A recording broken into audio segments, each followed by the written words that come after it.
The Residency Playbook, a step-by-step guide to mastering the RF-PTCAS and securing a spot in your dream physical therapy residency. Written and read by John Schaefer, Doctor of Physical Therapy, Certified Strength Conditioning Specialist. Disclaimer, I have no direct affiliation with the RF-PTCAS. This book is simply a recollection of my experiences applying to a physical therapy residency with the hopes of encouraging students and clinicians to further their education in the field of physical therapy. Forward. I first set out to write this book following my last semester of physical therapy school. In considering a variety of paths following graduation in May, I decided that residency training was a route I wished to pursue. However, outside of residency trained alumni and students who had graduated a year ahead of me and pursued residency training, there were very few resources available to me regarding a step-by-step approach of how to apply and successfully get admitted to a physical therapy residency program. With that in mind, I set out to create exactly that, a step-by-step, foolproof playbook for any physical therapist or physical therapy student looking to advance their clinical skills and career through residency training. The contents within the following pages will provide you with all the answers to the questions you might have about the application process itself, interview procedures when the time comes, and residency training itself.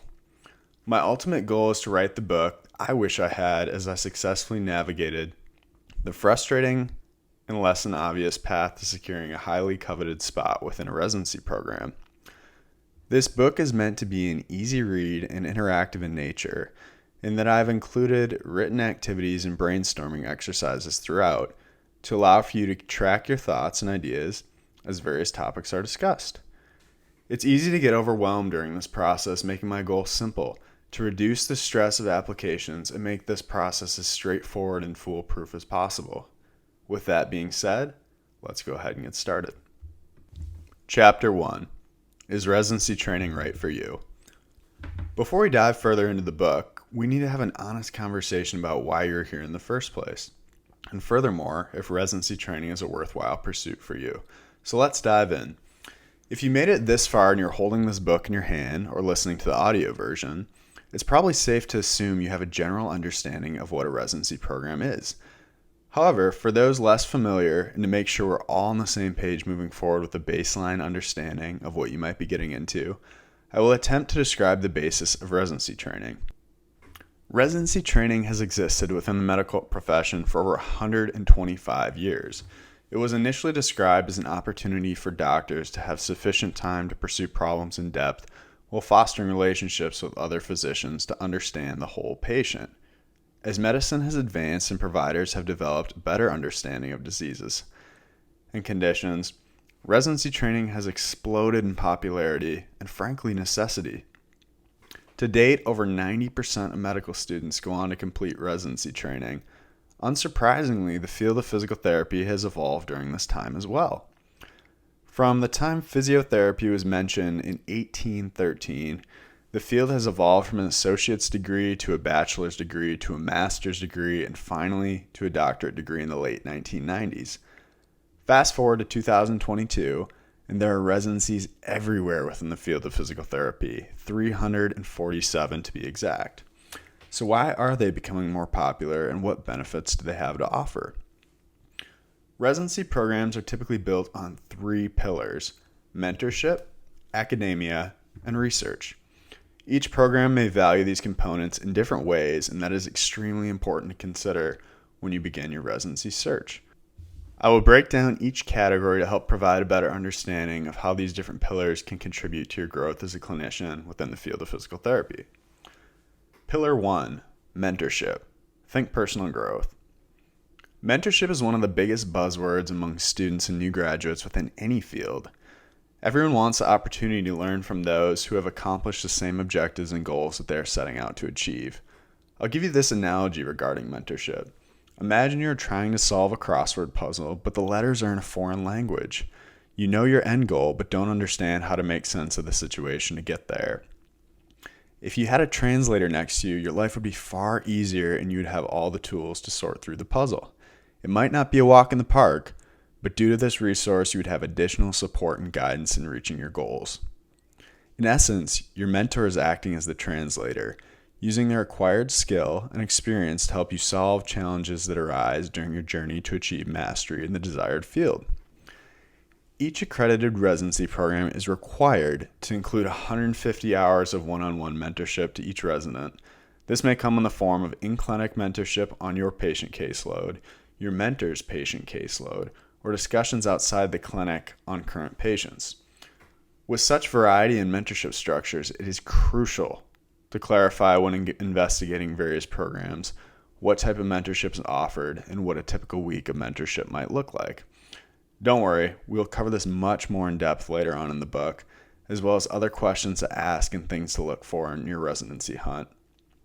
The bottom line is most programs provide easy access to highly acclaimed faculty and clinicians, along with a primary mentor to guide you in your clinical practice, allowing a fast track to clinical mastery that may be much more challenging if accepting an entry-level job following graduation and hoping for similar levels of mentorship.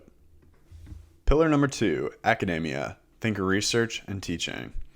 Residency training provides a unique opportunity to participate in a variety of educational activities, ranging from lecturing in classroom and serving as a teaching assistant in labs for local DPT and PTA programs, becoming a certified clinical instructor, participating in development and presentation of research, and so on.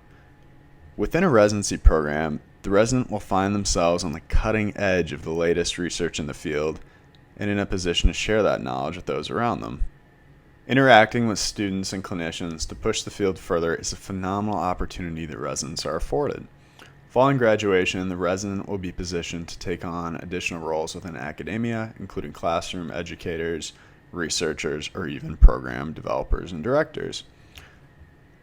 Depending on the program, this pillar might carry additional weight. In looking at the structure of various programs, some will even include a faculty track option for those with the goal of becoming a faculty member within a physical therapy program. Outside of residency training, the route to becoming a professor may take 5 to 10 years as opposed to 1 to 2. This is yet another example of residency training accelerating professional goals. Pillar number 3, clinical practice. Think professional growth. The ultimate goal of a residency program is to position the resident to be eligible to take and pass the physical therapy specialty board certification exam. This may be in orthopedics, sports, neurology, acute care, oncology, wound management, cardiovascular and pulmonary, clinical electrophysiology, pediatrics, or women's health. In order to sit for these exams, the candidate must either A, amass X number of direct patient care hours, typically 2,000, within the last 10 years, having 25% come from the last 2 years, along with other requirements depending on the specialty. Or B, complete a postgraduate residency in said specialty. Over the course of the residency, the resident will participate in didactic coursework. Again, the structure will vary based on the program, and weekend seminars with the goal of clinical mastery of didactic knowledge to prepare them to take and pass the board specialty exam, further accelerating their career. With those 3 pillars in mind, hopefully it's starting to become clear that there are many motivating factors a potential resident may have in mind based on his or her future goals within the profession. There's not necessarily a single reason why individuals might wish to apply. With all this in mind, I think it's incredibly important to consider your why for residency training. If it's simply, it seems like a cool opportunity, or I'm sure this would advance my career, think deeper. There are so many opportunities within the world of physical therapy, there's no reason to prolong your training with no clear end goal. I can't tell you if your why is reasonable or makes sense, but I highly encourage you to consider it. This was the biggest piece of advice I was given as I started thinking about residency training myself. Chapter 2. The journey begins. Congratulations, you found your why and are presumably ready to continue the journey to finding the perfect residency. I'm sure you're asking yourself where to even begin. If you're like me, residency training was covered very briefly in your education and not something that was continually highlighted as an opportunity following graduation. Depending on where you are at with your timeline, the first step is thinking about what you want in a program.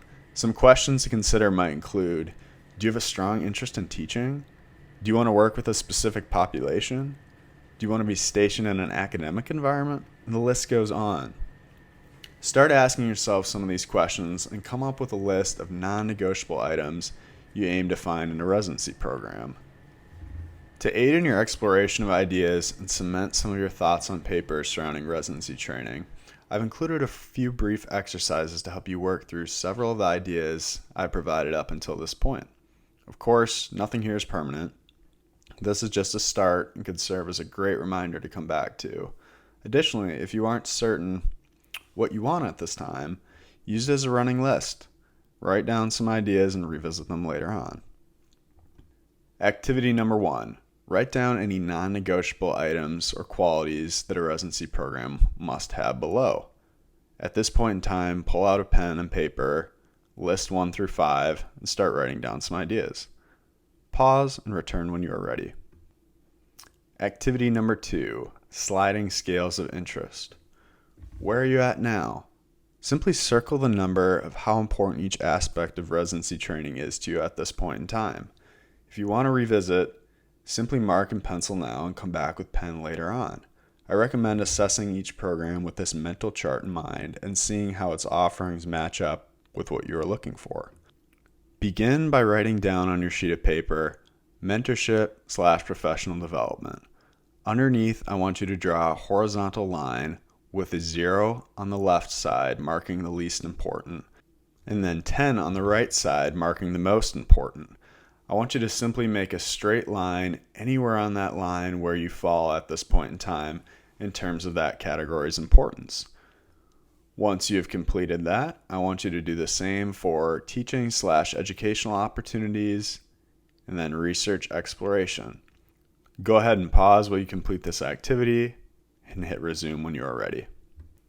By completing these brief activities and listing these important criteria, you're essentially gaining your first peek into the extensive self-reflection that will follow in the coming months as you work through your application.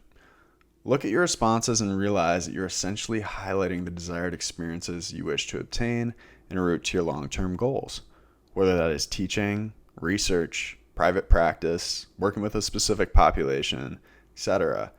You are starting to form a vision of what your life and practice as a physical therapy will look like.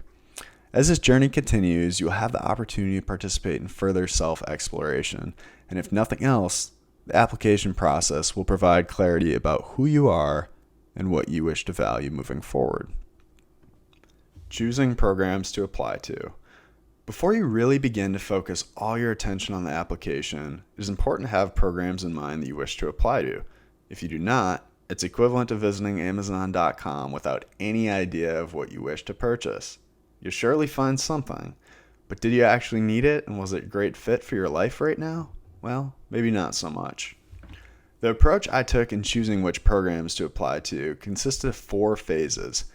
Phase 1, criteria development. Phase 2, program selection. Phase 3, meeting with program administration. And finally, Phase 4, deciding whether or not to apply. I'm going to break down each of those 4 phases. Phase 1, criteria development. We already spoke to this process earlier on in the chapter, giving you an idea of what the foundation for these programs is.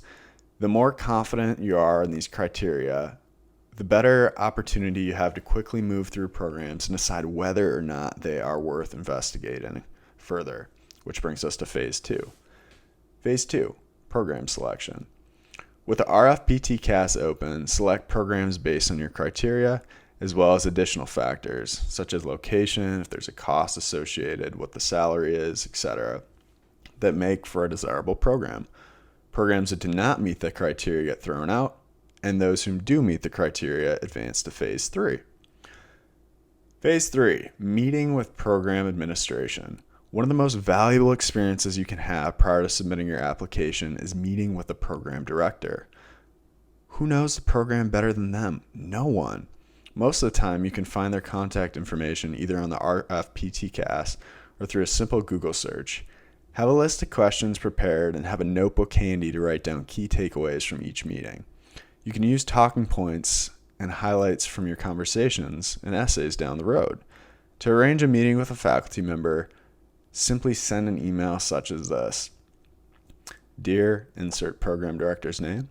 I hope you're having a great week so far. My name is, insert your name, and and I'm currently a third-year physical therapy student at insert your college. Next, insert a brief statement why you're pursuing residency training based on past experiences. Following several conversations with faculty and my clinical instructors, I've decided to pursue residency opportunities following my graduation in insert the month. I have a strong desire for additional mentorship, to have the opportunity to teach and lecture, and improve/fine-tune my clinical reasoning skills. I've done quite a bit of research on insert the program's name, and would love the opportunity to talk with you over the phone or on Zoom sometime in the next few weeks if your schedule allows. I'm looking forward to learning more about the program and sharing some of my goals as I move closer to graduation. All the best. Insert your name. Now, obviously, adjust the email as appropriate, but simply tell them who you are, why you're interested in their program, and that you'd like more information. Directors love to talk to prospective applicants and are not going to sugarcoat any aspects of their program. Additionally, they'll often give you the current resident's contact information as well if you have specific questions for them. Phase 4. Deciding whether or not to apply. By this point in time, you should have a good feel for the type of opportunity this program presents. Having done your own research in Phase 1, meeting with the faculty, talking with current residents in Phases 2 and 3, your confidence should be fairly high in determining the potential fit at said program. Based on this knowledge, make your decisions. Some will obviously be easier than others, as it's time to move forward with the application process. A pro tip here. Depending on time, access to financial resources, and the overall headaches created by an excess number of applications, try and keep your selection of programs between 5 and 7. Remember that each program you apply to is 3 to 5 more essays, another potential interview, more decisions later down the line. Only apply to programs you see yourself at and have a strong desire to attend should you be accepted. Unlike college, there's not really a such thing as a safety net program. Chapter 3. Navigating the RF-PTCAS. Remember the Common App you filled out when applying to colleges? The PTCAS when you're applying to PT school? Think of the RF-PTCAS as its older, slightly less annoying sibling. Taken straight from the official website, the RF-PTCAS, or Residency and Fellowship Physical Therapist Centralized Application Service, is a centralized application service for post-professional residency and fellowship education programs accredited by the American Board of Physical Therapy Residency and Fellowship Education, or ABTRE, of the American Physical Therapy Association, APTA.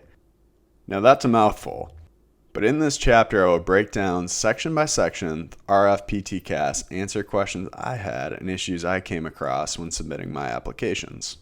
First steps.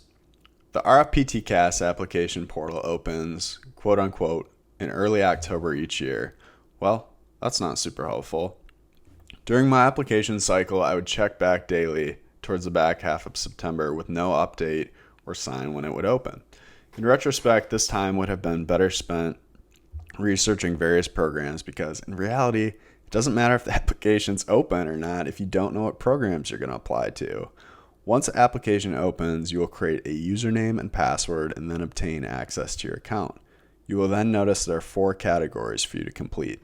Category number 1, personal information. Category number 2, academic history. Category number 3, supporting information. And finally, category number 4, program materials. In all honesty, 1 and 2 are the most straightforward, and I would highly recommend completing these the day you open the application. I will give you the breakdown of these sections, but again, they are straightforward and the application reviewers won't be spending too much time in these sections. Personal information. This section is made up of a release statement, biographic information, contact information, citizenship information, race and ethnicity, and other information. This section should not take more than 5 to 10 minutes to complete, and you'll notice as you move through the applications, the more you can check off your list, the better you will feel about things. Academic history. This next section is fairly straightforward as well and is composed of colleges attended and continuing education courses. If you are a new grad, you will most likely be opting out of continuing education. However, if you've taken any weekend courses or completed any CEUs, they can be placed here. Now for the fun part, colleges attended. Between studying abroad, summer classes, undergraduate education, and graduate education, I had to list 4 different colleges in this category.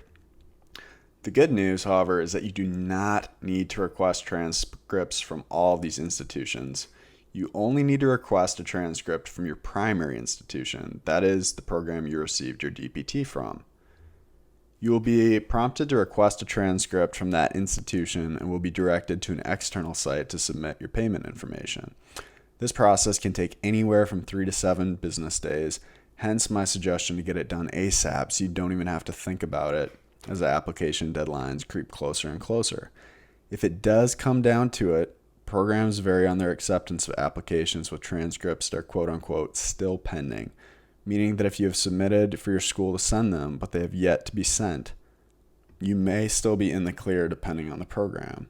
With that being said, if you send them early, it'll be one less thing for you to worry about. Supporting information. Now's the time to clean up that resume. Now that we've completed the easier part of the application, it's time to get into the meat and potatoes.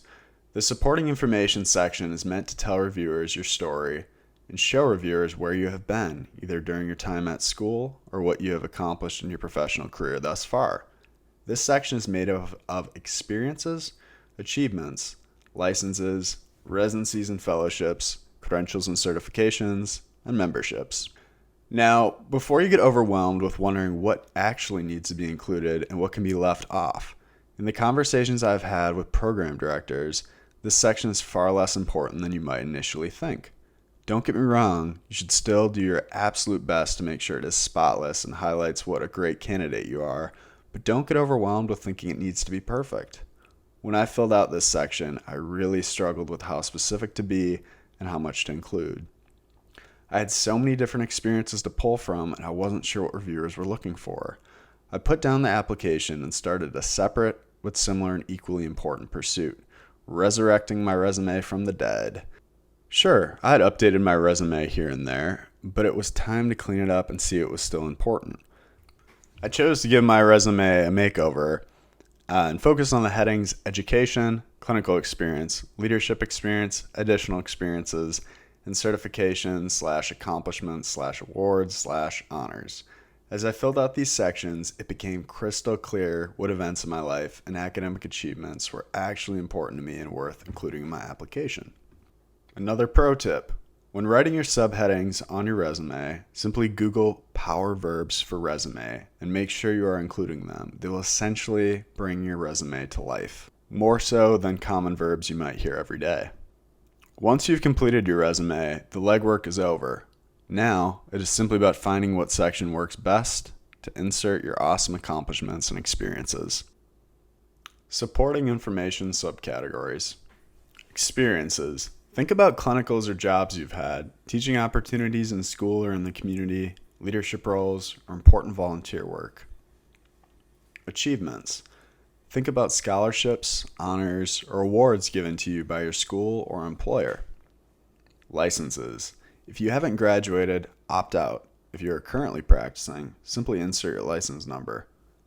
Residencies / fellowships. If you haven't completed a residency or fellowship, simply opt out. If you have, add in any additional information as appropriate. Credentials or certifications. Were you a personal trainer or did you get your CSCS certification? Do you have a teaching or language certificate? Are you CPR, BLS, ALCS certified? This is a section for any certification you may have. I included my CSCS and CPR certification as well as an English as a second language teaching certificate that I was awarded for volunteer work in Spain. You'll find within the application there's a place for everything. Memberships. This is a question that always comes up. How important is it to be an APTA member and a section member of the specialty of the residency that I'm applying to? There are definitely varying opinions here, but the advice I was most often given was that it won't make or break your application if you don't have it. Many DPT students are required to be APTA members, and additional section membership is typically less than $20. It might be worth considering if you want one extra bump on your application. What programs are looking for with this box is whether or not the applicant is interested in what's within the field of physical therapy as a whole, and if they're willing to contribute to the success of the governing body. Ultimately, It's up to you, but it is a good idea if you aren't a section member that you are keeping up with the latest research and articles within your specialty in another way. Program materials. This section is uniquely dependent on the programs you apply to. Every institution will see the first 3 sections on your application. This 4th section is a dealer's choice, so to speak. Oftentimes, this section is composed of home, questions, documents, and evaluations. Home. This section will give you an overview of the program, any important dates or contacts, and if there is any kind of application fee. It is super important to note that this fee is in addition to the RF-PTCAS submission fee. It is either paid to the program or taken in the form of a donation to a local hospital or charity with ties to the program. It varies from program to program, but your application will not be reviewed unless this fee is addressed. Questions. This section is composed of individual essays from the institution. There may be as few as 3 and all the way up to 6, which is the most I've ever seen. The challenging part of these essays is that many of them are between 1,000 and 2,000 characters, not words, characters. You have to be concise, thoughtful, and communicate your story effectively. This is the section to bring your resume to life. I provide sample essays towards the end of this chapter. Documents. Here is where you'll either attach your resume or submit your CV, curriculum vitae. Wait a second, is my resume not enough? Again, this is your call, but creating and submitting a CV gives you a little bit more space and flexibility to tell your story. Think of the CV as a full history of your academic credentials. It isn't restricted in length, so you can include anything and everything relevant. And no, you don't need to scrap your resume. You can just add on more sections or include more subheadings as you may see fit. When given the option for a CV or resume, I'm choosing CV 9 times out of 10. There also may be spaces for research or other documents, but this varies from program to program. If you authored any research or were involved in studies, this would be the place to put it. And don't let it freak you out when you see it. These boxes are often included with programs that have a heavier emphasis on research. During your interview, just be prepared to share what research interests you have, and that although you have had minimal exposure thus far, you're excited to develop the skills and abilities necessary to participate in research or something along those lines. Evaluations. I'm sure you've been told how important it is to develop relationships with professors, bosses, coworkers, etc., in case you ever need a letter of recommendation. Well, now you finally do. This section may require anywhere from 3 to 5 recommendations, with 1 needing to be from a clinical instructor. I typically suggest students obtain their letters from 3 sources. Source 1, a clinical instructor. We already knew that. Source 2, a faculty member who teaches within your specialty of interest or who can vouch for the type of student leader you are. Source number 3, a mentor or someone outside the academic space who has witnessed your personal development. Utilizing individuals from these 3 spaces will ensure that there is minimal overlap between the letters. If you are asking someone for a letter of recommendation, do so in person, if possible, or otherwise over the phone. This individual is setting aside a significant amount of time and committing to professional development. It's only right to spend some time speaking with them. This meeting should be scheduled about 3 months before the letter is due. I know too many people who waited within the month window to ask a professor for letters and unfortunately were declined. Activity number 3. Write down 5 to 10 names of potential referees. Simply pull out your sheet of paper that you are already using and label 1 through 5. Write down a few different ideas of people you might consider reaching out to, and if you have their contact information, feel free to place that down too. If you don't have their contact information, make a note and find a way to get it. Complete the activity and press resume when ready. Another pro tip.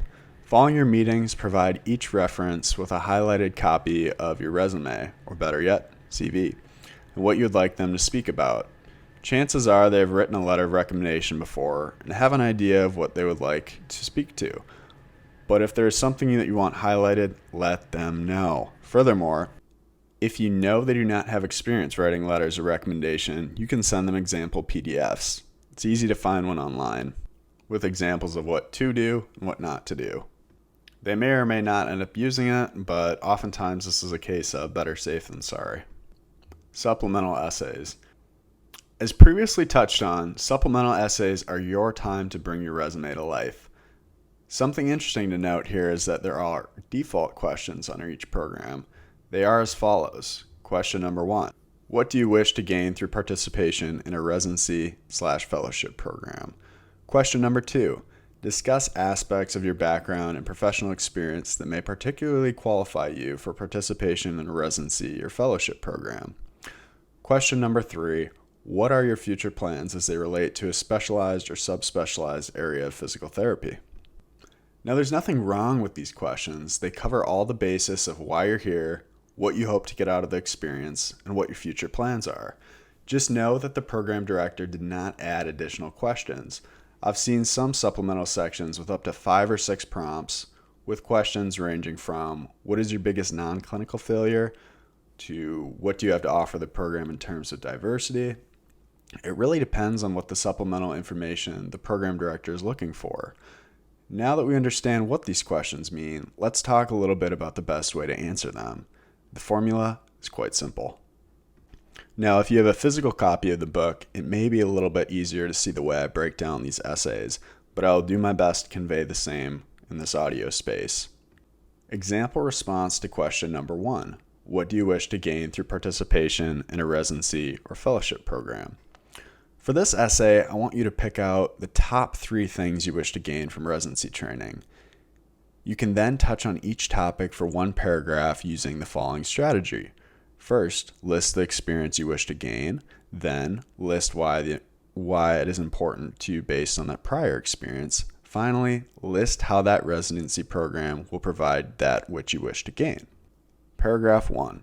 Through residency training at Removed, I aspire to gain invaluable mentorship by engaging with a diverse body of faculty and clinicians who empower me to fine-tune my clinical reasoning skills and provide the best care possible for my patients. Connecting with Removed alumni, as well as leaders within the field of physical therapy that I have sought out online, has resulted in excellent mentorship experiences and personal growth thus far. I know that 13 months of continuous exposure to expert clinicians will allow me to expand on these prior mentorship experiences and further enrich my skill set.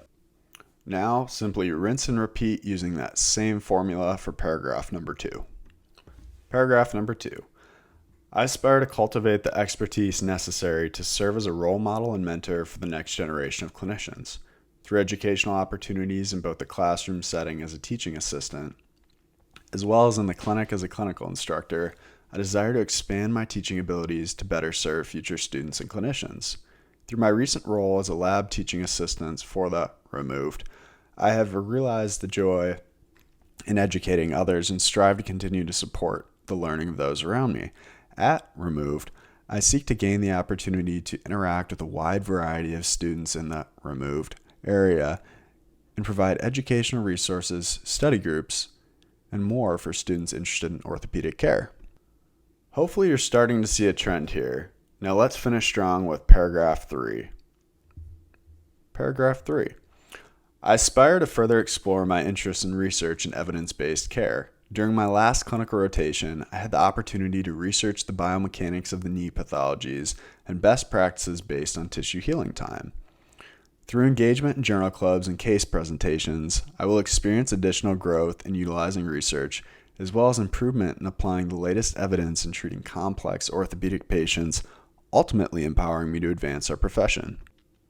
As you can see, I was cut short on words during the last paragraph. Luckily, the program I was applying to did not have a high emphasis on research, so it wasn't a huge deal. Be mindful of what the program is looking for and match your essays to highlight those areas. Hopefully, you can start to see the formula in place for writing these answers. It is clear, it is easy to follow, and it provides direct links from your past, present, and future, and how your residency year is going to serve as a bridge to help you reach your goals. Example response to question number 2. Discuss aspects of your background and professional experience that particularly qualify you to participate in a residency or fellowship program. For this essay, don't be shy. Now's the time to show what makes you great and why you deserve a spot in next year's cohort. Go out there and earn it. The formula I used for this essay was to list what qualities make a great candidate and then use 2 examples of experiences that demonstrate how I embody those qualities. Example essay, paragraph 1. Having a tremendous drive, skill in collaboration, and persistence in the face of opposition are all hallmark traits of a successful resident. In the spring of 2020, I demonstrated each of these characteristics as I was awarded the removed grant valued at $1,800 to develop my project, Inspiring Future Allied Health Professionals Today. The aim of this endeavor was to collaborate with removed allied health professional students to provide engaging learning experiences for traditionally underserved youth populations in removed.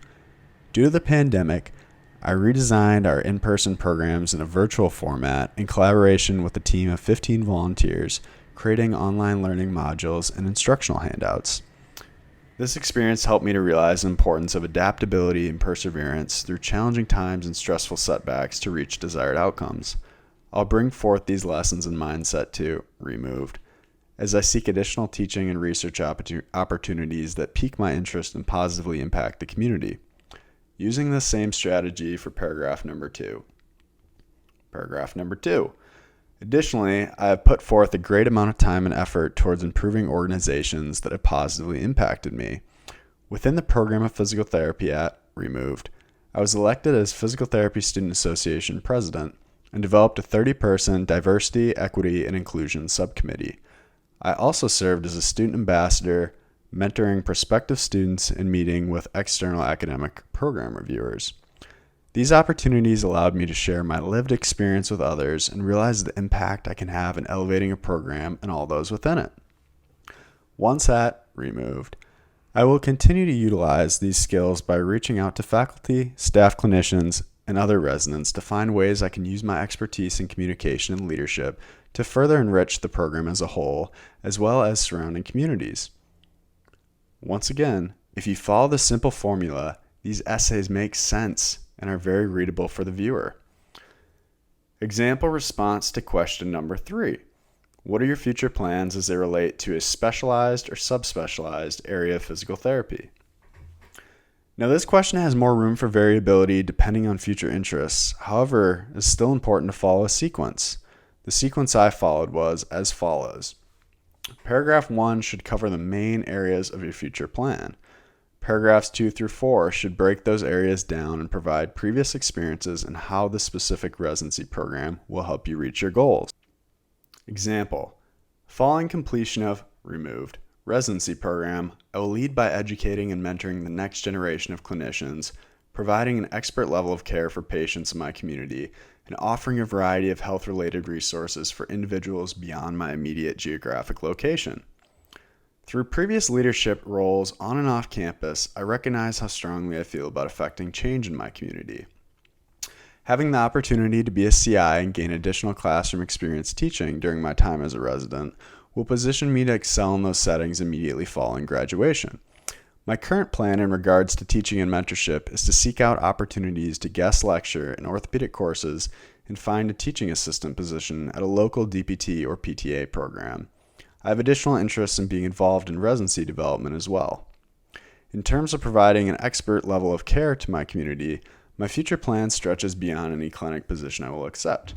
I recently earned my CSCS certification and intend to find opportunities to develop strength and agility programs for local schools and universities. Also, I will continue to seek out opportunities to participate in pro bono work. My long-term goal at this point in time is to use my advanced orthopedic knowledge and skill set in differential diagnosis to open a private practice in a direct access setting. Lastly, I plan on disseminating evidence-based knowledge of orthopedics online to reach a broader audience. 5 years ago, I started blogging online and have since reached an audience of nearly 500,000 individuals. I recently created a corresponding podcast and Instagram page in which I cover orthopedics, mentorship, and interview content experts.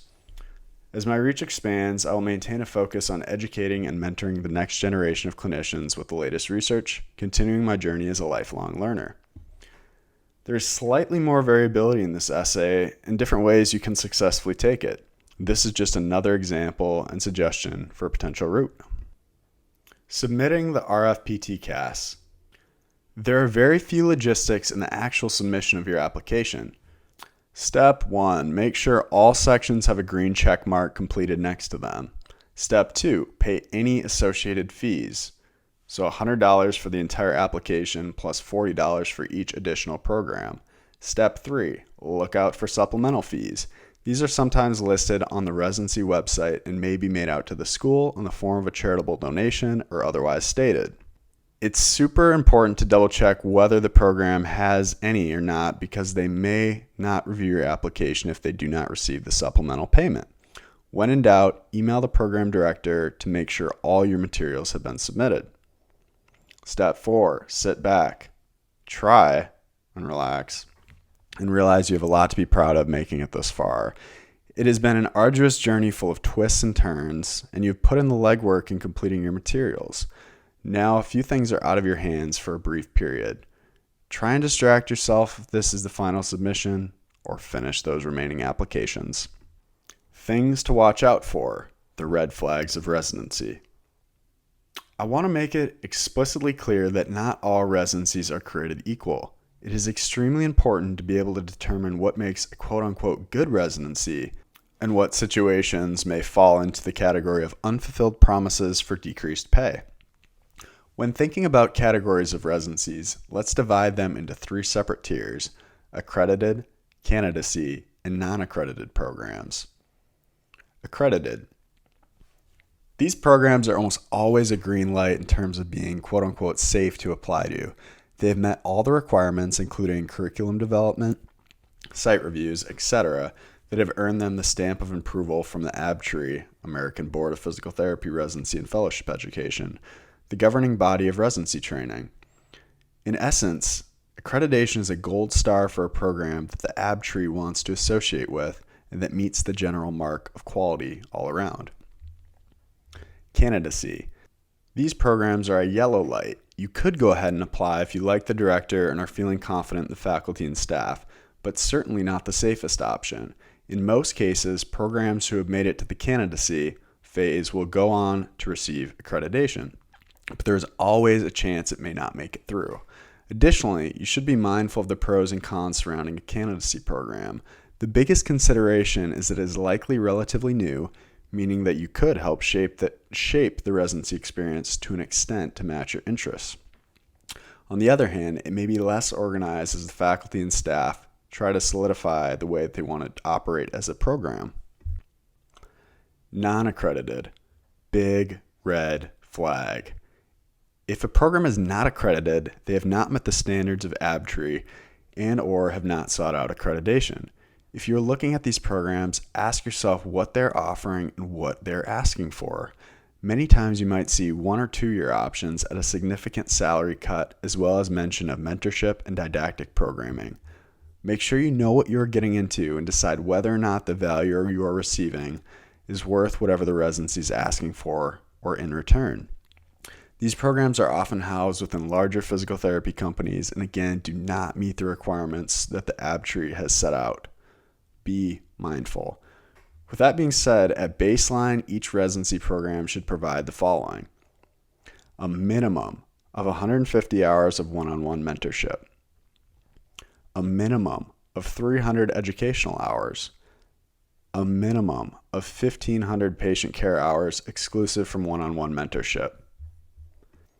You can find the latest quality standards in a PDF format if you simply Google it on the ABTRE website.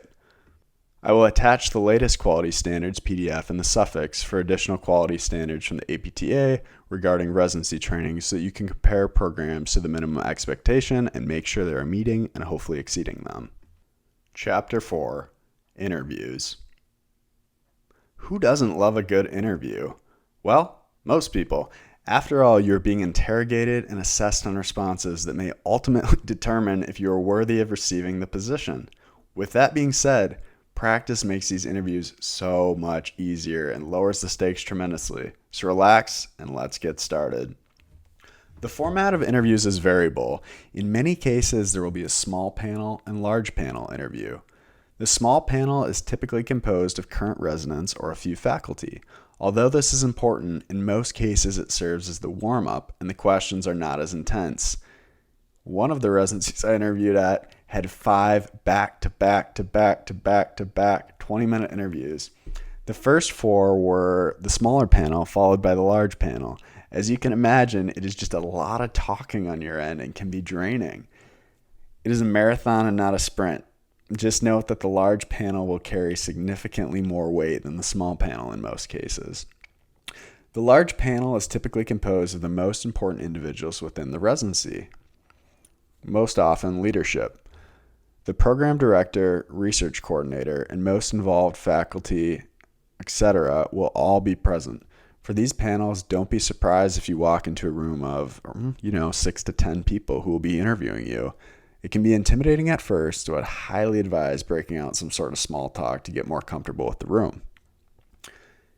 Next, I'm going to address some common questions as well as some more challenging patient cases just to get an idea of things you should be thinking about.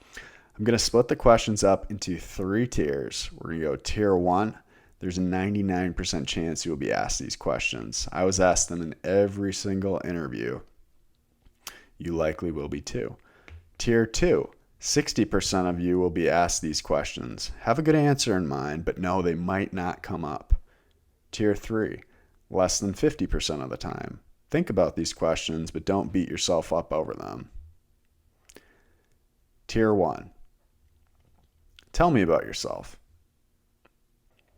Don't overthink it. This question is asking for a brief history that has led you to where you are now, what you are currently doing, followed by your future trajectory. If you split this question up into those 3 parts, you'll be able to provide a cohesive response with some childhood background and some of your interests, how they have intersected with your career, and why residency training is the next step for you. It's as easy as 1, 2, 3. Why are you applying to our program? This is the single most important question you will answer in any interview. If you don't have a great answer here, it doesn't matter how the rest of your interview goes. Residency offers and acceptance are all about fit, and this question gives the program an impression on what that fit looks like. A home run answer will include 2 to 3 distinguishing points on what makes this program unique and why you're drawn to that uniqueness. Some examples would include the patient population, unique opportunities in the surrounding community, the opportunity to be a clinical instructor or teach, and the list goes on. Show the interviewing committee that you did your research and know a good amount about the program. Now is the time to pull specific bits and pieces of information from their program mission, website, etc. It is a chance to flex the research you have done and show them why you believe you are a good fit. How do you handle stress? Residency training can be stressful. Between working full-time in clinic, keeping up with didactic lectures, research, and other opportunities, there will be times of stress involved. Interviewers want to ensure that you will be able to succeed in this environment and that you have a proven track record and methods of handling stress in your own life. A home run answer will include 2 parts, with examples of course. The first part will mention how you handle personal stress outside of the clinic. Maybe you work out, call friends and family, have another hobby that helps you de-stress, etc. Whatever it is, have a concrete example that shows some personality and that you have a steady means of managing the stresses in your life. The second part of that answer should be specific to your practice in the clinic. Recall a time that you experienced a stressful situation and then how you handled that situation. An easy answer can be managing multiple patients at once and taking a few deep breaths and knowing that you have multiple plans if things don't go according to plan A. The more specific you get with your clinical example, obviously, the better. What is your role in a group setting?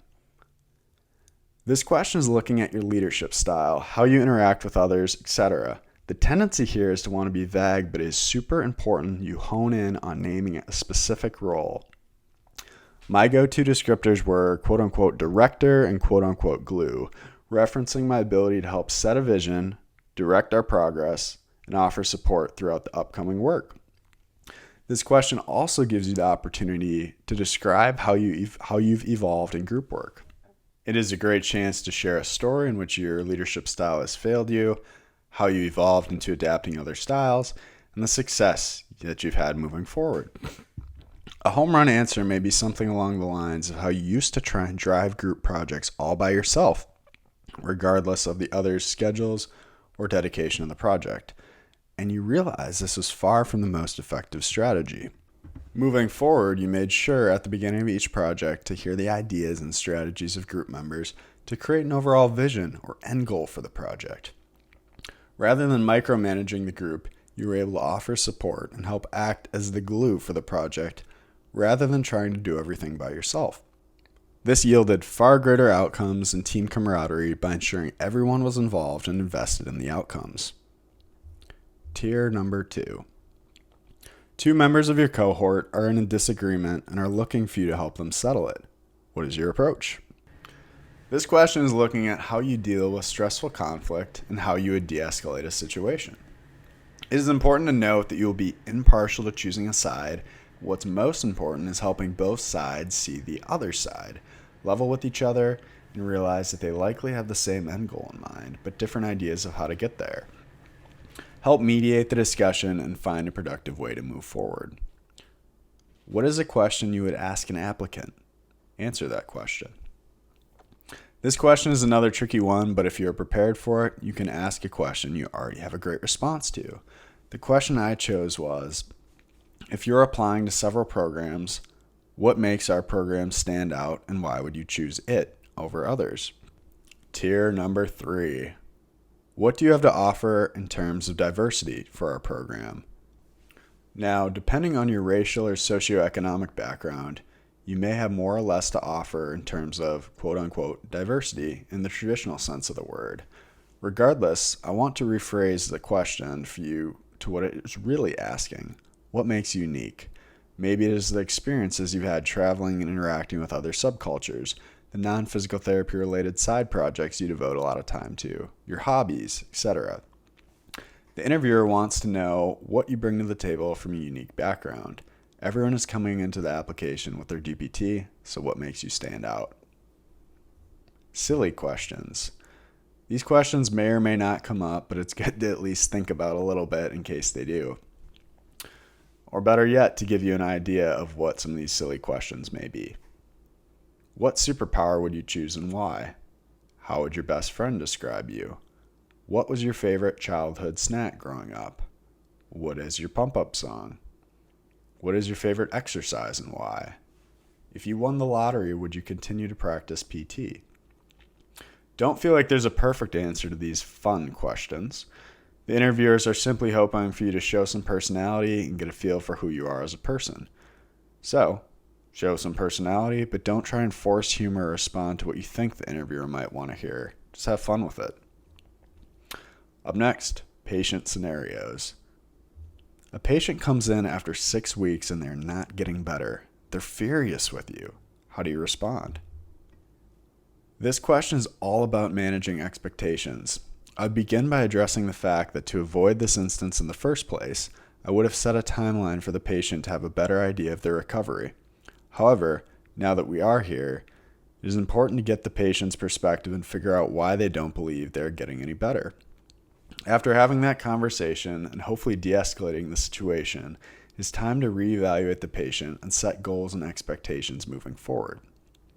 Another tip is to discuss measuring objective data each visit, range of motion, strength, etc., so that the patient can see numerical improvement even on days where they do not feel that they are improving.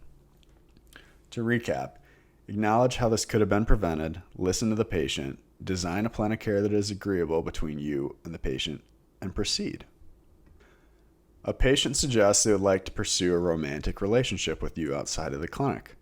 How do you respond? Absolutely not. Do not hesitate. Do not think twice. This is somewhat of a trap of a question. Having a patient pursue a relationship with you would compromise the patient-provider relationship, and that is not acceptable. You can go on to mention that you would follow a hospital or company policy, and that may mean you're not able to treat the patient moving forward. However you answer this question, make sure the interviewer has no doubt in their mind that you know this is not acceptable behavior. A patient comes in, status post rotator cuff repair, and you lost your documentation. You try to keep it discreet, but perform inappropriate intervention on the patient who ends up re-tearing the rotator cuff. What do you do? Applicants may try and backtrack with this question, stating that they would never find themselves in this position in the first place.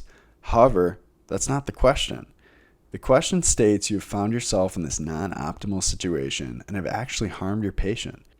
Your answer should emphasize that you did indeed make a mistake and will do everything in your power to communicate with the doctor or other providers to make sure your patient receives the best care moving forward. What's done is done, and now the most important thing that you can do is acknowledge the mistake, be transparent, and direct the best plan of care for the patient moving forward. Next up, we are going to discuss live patient exams. Many residency programs incorporate a live patient exam into the interview process. During this process, you will enter a room with a simulated patient and several faculty from the program watching and taking notes. You will go through the subjective and objective exam and then list your top 3 differential diagnoses with supporting and refuting evidence. Now, I'm not going to lie, this was incredibly nerve-wracking, but I do have a few key pieces of advice to make the situation less stressful. First off, review common CPGs or clinical practice guidelines. If you simply look at low back clinical practice guideline and understand the differences between when to employ stability focus, manual therapy, or flexion extension based exercises, the shoulder classification system, etc., you will feel much more confident in defending your diagnoses. Plus, the staff will be impressed at your knowledge of CPG guidelines. Everybody wins. Up next, review the most common special tests. For the shoulder, maybe pick 2 impingement tests. Think about maybe Neer, Kennedy-Hawkins, drop arm, internal-external rotation, leg. For the knee, think about Lachman's, Thessaly's, Apley's, varus and valgus stress tests, the posterior drawer test. For the elbow, think about varus and valgus stress tests, maybe Maudsley's, Mills, Cozen's. The hand and feet are unlikely to be asked, but if so, just take range of motion, strength, examine ligament laxity, and progress from there. Really, during this process, don't overcomplicate things. Simply explain why you performed the exams that you did, and you will do just fine. Realize that these live patient exams are not so much about nailing down the differential diagnosis with 100% accuracy, but rather giving faculty a look into how you respond to stress, a mini mentorship session, and if you are able to have a conversation with and reflect on your performance. If you are defensive when corrected and unwilling to use it as a learning experience, it's really going to reflect poorly. So be positive, accept feedback with open arms, and try to get the most out of these exercises. Last minute interview logistics. Now that you have a better feel for the questions and an idea of what the interviewers are looking for in terms of answers, let's add another variable. Let's say the interview takes place in an online format. Nothing changes about the format, but there are some technicalities to be aware of that could save you some embarrassment and make your life a little bit easier. Number 1, triple check the time zone the interview is occurring in. The last thing you want to do is miss your interview time because you thought it was scheduled for your time zone rather than the program's. If you aren't sure, email the director to confirm. Number 2, place the video feedback screen right below your camera in the center of your computer. This will ensure it looks like you're making eye contact with everyone on the call. It might not seem like a huge deal, but if you're looking all over the place and it doesn't appear that you're looking into the camera, it can be a distraction to other members on the call and take away from your answers. Number 3, professional dress is still important. Whatever is visible on your screen should look presentable. Whatever is not invisible, well, that's another story. Pre-interview checklist. Check off each box when completed. Resume. 5 copies tucked neatly in a folder, ready for distribution if needed. Notebook or something to write on. Inside the notebook, you should have written questions for faculty about the program, about 5 to 10. Some sample questions may include, what aspects of the residency program are you most proud of? How has the residency program changed over the last 5 years? What is the program's biggest weakness and what steps are you taking to address it? How do you ensure the residents gain a well-rounded experience outside of the specialty, for example, outside of orthopedics, outside of neuro, etc.? What makes your program unique? How do you help prepare residents for their transition from residency to their first job? These are just some sample questions. Ask the program leadership questions related to your interests and topics that are important to you and your decision making. Questions for residents about the program. 5 to 10. Sample questions. Tell me about a time where you were struggling within the program and how the faculty and staff supported you. What is your favorite memory of the program? Do the residents socialize with one another? What is the dynamic between the cohort? What do you wish you would have known when you applied for this program, or what has surprised you the most about the program? Is the workload manageable? What is the most challenging aspect? What do you wish were different about the program? What are your plans for next year? Also, bring a pencil, pen, water bottle, optional but good to have. After the interview, once you nail your interview, whether it is in person or virtual, it is time to thank those who interviewed you for their time. A short message following an interview can make a huge difference and positively impact those who just interviewed you. A sample email may look something like this. Hello, insert program director's name who interviewed you. I wanted to send you a quick note and thank you for taking the time to interview me. I was very impressed with the facilities, the faculty and site coordinators, and current residents' willingness to engage and share their experiences. I appreciate having the opportunity to ask questions and learn more about all the unique aspects of the program.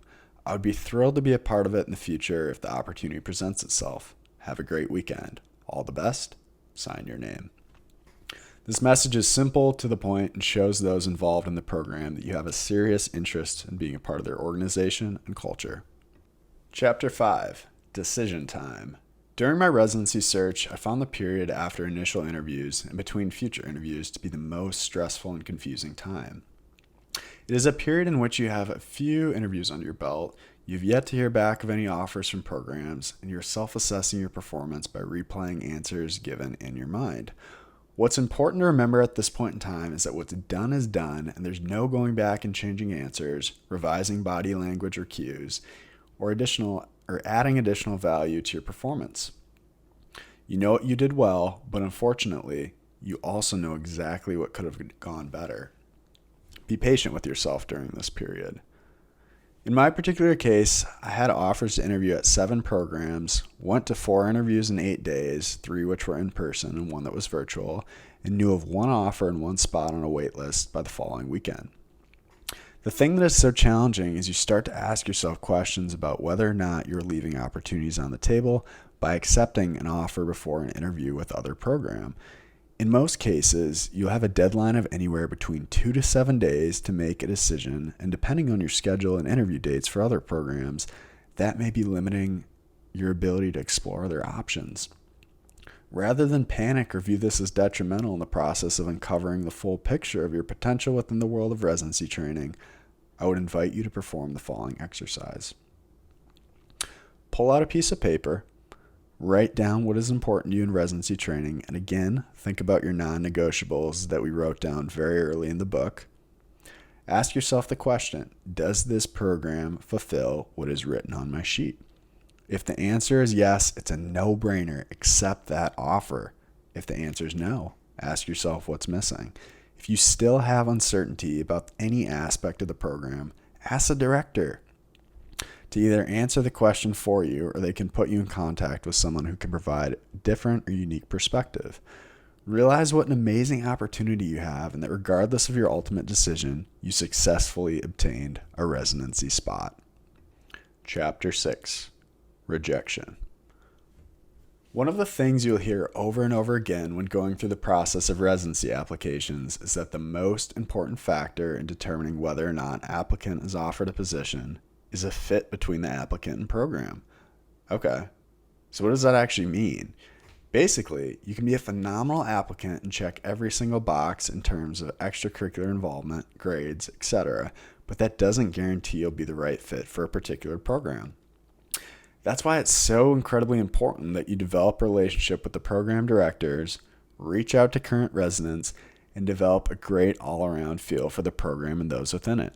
These conversations will allow you to recognize whether or not these programs provide the optimal fit. Additionally, you have to be prepared for a situation in which you might believe the fit is better than the residency program does. You have to think that many of these programs have seen at least 5 to 10 cohorts And following interviews can pretty easily recognize what applicants are going to be the right fit for the program and see success within the organization. With all that in mind, it is important to know that rejection is a very real possibility. Many applicants struggle with this truth as they are high achievers who have not frequently been denied. Again, do not let your ego lead you to believe that any program is a sure thing. I'm not going to lie, this happened to me. I had an inflated sense of confidence following my first interview and happened to be waitlisted at that program. This was frustrating to me because I believed I had put together the perfect application, interviewed well, and made a good impression during my site visits. The reality of the situation was, it wasn't the perfect fit. And if you have to spend 10 to 14 months with these individuals, fit is everything. Don't get discouraged. Conclusion. Residency training is a phenomenal opportunity to expand your skills as a professional. However, it is not the end-all be-all. Again, I want you to realize how many opportunities there are within the field of physical therapy and ways to develop clinical practice. Especially as technology continues to improve, the resources online are practically endless. I also want to thank you. Thank you for taking the time and showing interest in your growth as a clinician. That mindset alone will continue to serve you well as you progress throughout your career. If you have any questions or want to chat about anything physical therapy, mentorship, or otherwise, feel free to reach out, and I'm more than happy to help however I can.